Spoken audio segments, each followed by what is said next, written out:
Okay, so I'm going to show you how to put your Rival Forerunner back together. I've already taken it all the way apart, so I don't need to show you how to do that.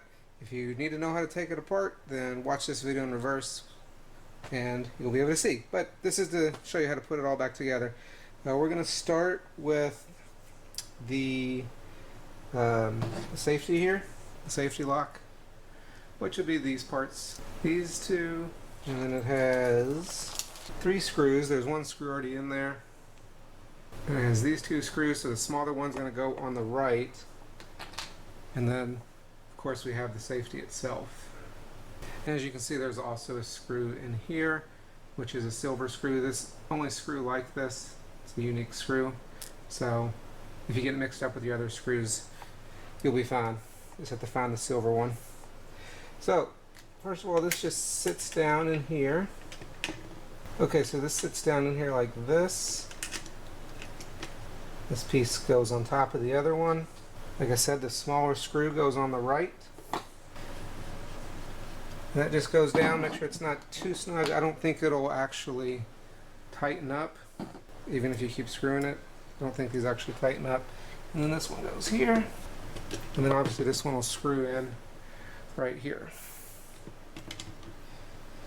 But before you screw this one in, flip it over here. See it? And the safety goes this way here. Okay, so got all that in there. It's the safety. As you can see, it goes back and forth right like that. Okay, the next thing we're going to do is put in the sight. And this is a little complicated. It's got 3 pieces here. It has the little spring, and then it has these 2 other pieces. This one will actually sit in from underneath and go like that, but we'll put that in last. So the way this spring sits in there, it's going to end up sitting in the little groove right there to make pressure. We'll show you where this goes though. Okay, so we're at the top here. It's this little post right here, and this is the same both ways, the spring. You want to have the piece sticking down upwards in a little notch there. So that makes it where when you push it like this, you'll have some tension on it. We have to put tension on this. You're going to pull it over, and then you're going to put in this piece. Just the knob here, so that it sits, like I said, so it sits in there. Now when you press it, like this, you get that flex. Now I'll take this screw out real quick just so you can see what it looks like. It's actually a longer screw, and compared to the ones that actually go inside the grip, which I have separately, it's actually the longest screw. So this is the longest flat top screw in the blaster. Okay, the next step, like I said, we're going to put this other piece in. It goes like this, and it's going to hook underneath there. So I'm going to have to lift it up a little bit to get it in there. But I want to make sure I don't lift it up too much that this spring comes out. And there's some nice little grooves that it sits in there so that it'll stay in place. So that the large head screw stops on those plastic pieces. Alright, so next up, I'm just going to go ahead and put these back on here. And these just slide right in. It's not very complicated. So we just got to line them up where they go. And then push it down. And make sure all these clips go in. Those 3 clips latched, and we'll do the other one. So just doing the same thing on the other side here. Make sure these are all the way down and clipped in. There we go. Alright, next up we're going to install some of these front pieces like this, and the front rail. Keep in mind there is a little roller here. I'll show you how to install that. And then this piece, these can only go one way because the other one has a bigger tab, the other side. So we're going to put this one in first. This will just sit in here where it goes in these slots. We're going to insert this one from the back side. There's a hole here. And push it up. So it goes up there. Okay, so this piece only goes in one way because it lines up on the other pieces. And then this roller is going to go in there pointed down. It has a narrower side. So that side is going to be, the narrow end is going to be down. It goes on this pin, but you have to lift this up slightly so that it can sit inside there. And I don't actually know what that roller is for, but that's where it goes. Next, we're going to install the feeding tube. I've added a little bit of lubricant here. Also, I did not take this part apart. If you need to take that apart, it's got little tabs that pops out here, and then it has little pieces on the inside with springs inside there. But I'm not taking that one apart in this demonstration. But that's how that works. So this just sits in here. One thing you gotta note is there's a little tab here. Let's zoom in again. There's a little tab that aligns with these tabs here. And so there's one on both sides. You have to make sure that it sits inside this hole here.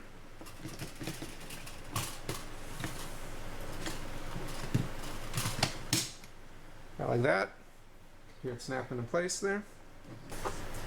And then we're going to put the trigger on, which is pretty simple. This just sits over top of the tube and goes in its position there. So you just lay it over top, have the spring sitting in the spot there, push it in a little bit, and latch this on to there. And I have the safety up right now, or off. If you turn it on, you see it stops it from pushing right there. So I leave the safety off when I'm doing this.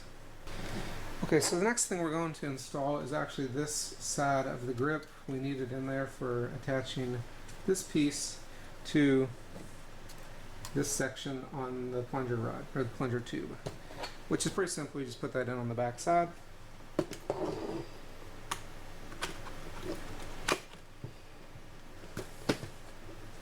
And I'm going to go ahead and put the screw in here, which is going to hold this into place, which is just one of these little flat top screws. And just enough to where it slides nicely there.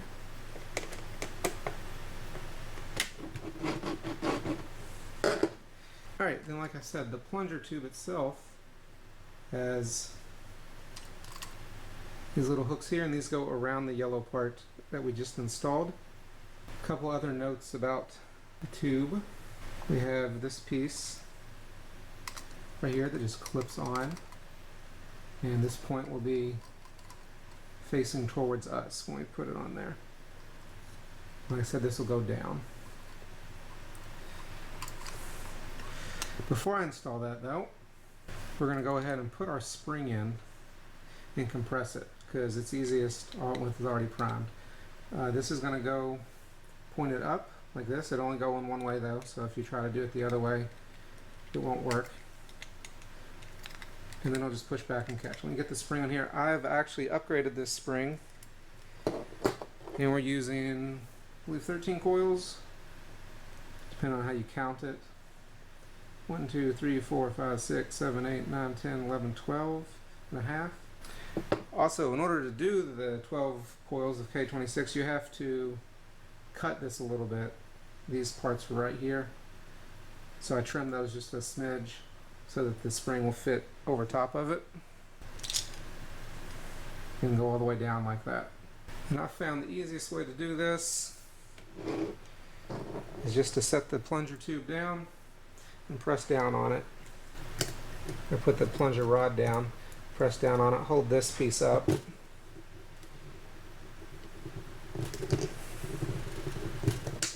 until you hear the click, and then we're in.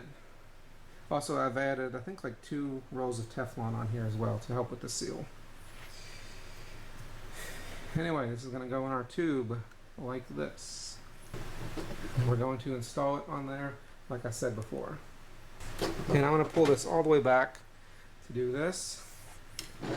And if you look up here, there's all these little indentions. That's where each piece of this actually goes in, like here and here. So I'll show you that real quick. But I got to put this in here first. And it kind of sticks there. And then once we're on this side, you can see how that snugly fits right down in there. This is going to have to go on, and it goes around the tube. So I'm actually going to take that out real quick. So this is going to go inside here, and it latches on both sides on these clips. So there's a clip there, there's a clip on the other side right here. So when you put that in there, you have to make sure those are clipped. And notice there's also these guide rails here on both sides. You have to make sure that those are sitting in this groove right down here.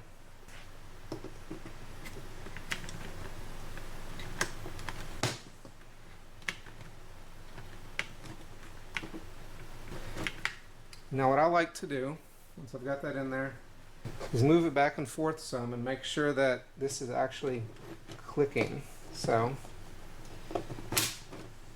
you hear that click? That's the springs releasing up on the inside where it makes the connection.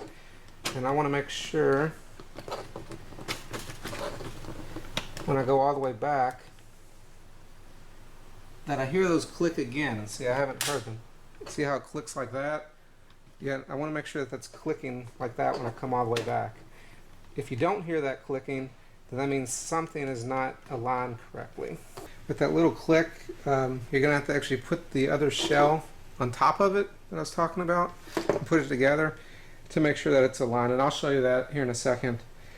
But what you're checking for is to making sure that the breech is opening all the way. So the last piece we got to put in is just this little piece right here. And this is pretty simple. So it sits right here. Make sure that you put, it's going to sit in this notch. So I make sure that I have it all the way forward when I push it down in there. And that's just going to sit right in the groove there. It interacts with that to help with the, I don't know exactly how it works, but this piece here lifts up the bar and then it lets it go.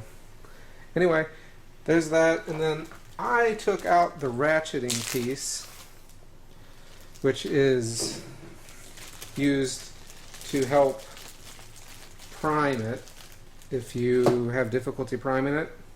And I took it out because I was closing the breech like 90% of the way and a ball would get stuck and then I couldn't pull it back because the ratcheting piece was in there. So I took it out. I'm taking it out for that. But if you want to know how it goes in there, it just sits in here and there's a little notch that the spring sits on both sides of, like that. So now this interacts with these teeth down here and we'll go back and forth with them. But I don't put it in there because, like I said, it just causes jamming issues for me. So unless you are using it because it's hard for you to prime the blaster, I recommend taking this out. Alright, so once I have everything in there, I'm going to go ahead and put this piece back on. And we have to make sure of a couple things when this goes on here. One, we have to make sure this piece right here comes through the hole, because that's our release. And then we also have to make sure that the grip comes through here as well. So we're going to put this together, hold the top, and I'm going to use this release so that I can pull it back. And I'm just going to make sure the breech opens. But you hear that click, that means the breech opens. If you push down in there, you can feel the spring from the pieces. So I just want to make sure that that's correct, and that's what I was talking about. So I'm going to go ahead and push that back forward. take this off real quick because I have to install one other piece before we actually put this on. Alright, so we're going to go ahead and install the screw on this grip, which just goes right here, just like the other one. Again, that's another flathead screw, the last one, and just make sure that slides smoothly like it does. Then we can go ahead and put the two pieces back together. And we're going to put the grip all the way forward just so that it aligns with that one, which is also all the way forward. So you have to make sure the grip's aligned, and again, make sure this orange piece has aligned correctly. Okay, we have a couple more pieces. We have to install this piece, which just slides in over the top over here. It's just going to sit right up here. It only goes one way.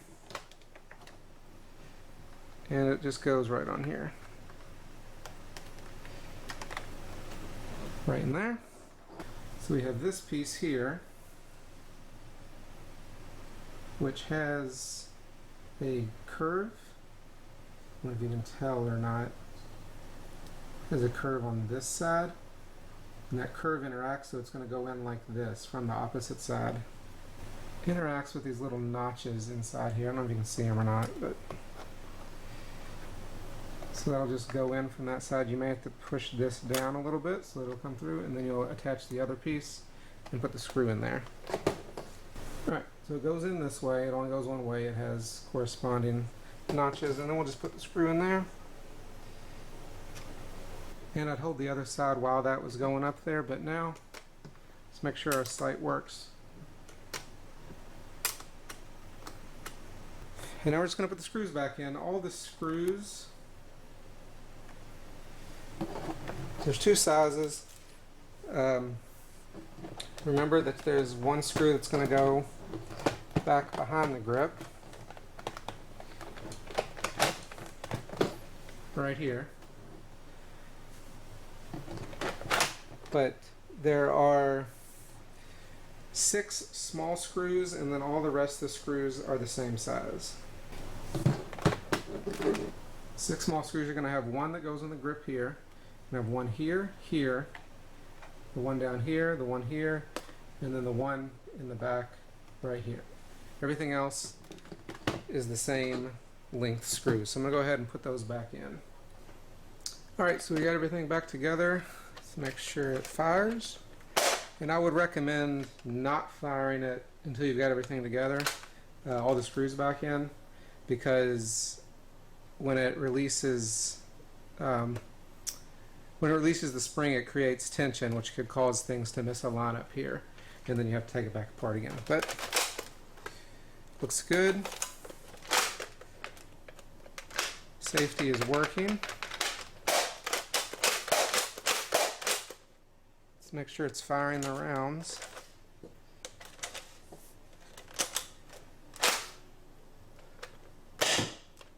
Yep. And everything's working good. So that's it. Hope you found this video useful. I'm going to do a short video separate of this where I'm showing the modifications to this and doing a chrono test for the K26. So if you want to see that, be sure to check it out. Otherwise, I'll see you all in the next video.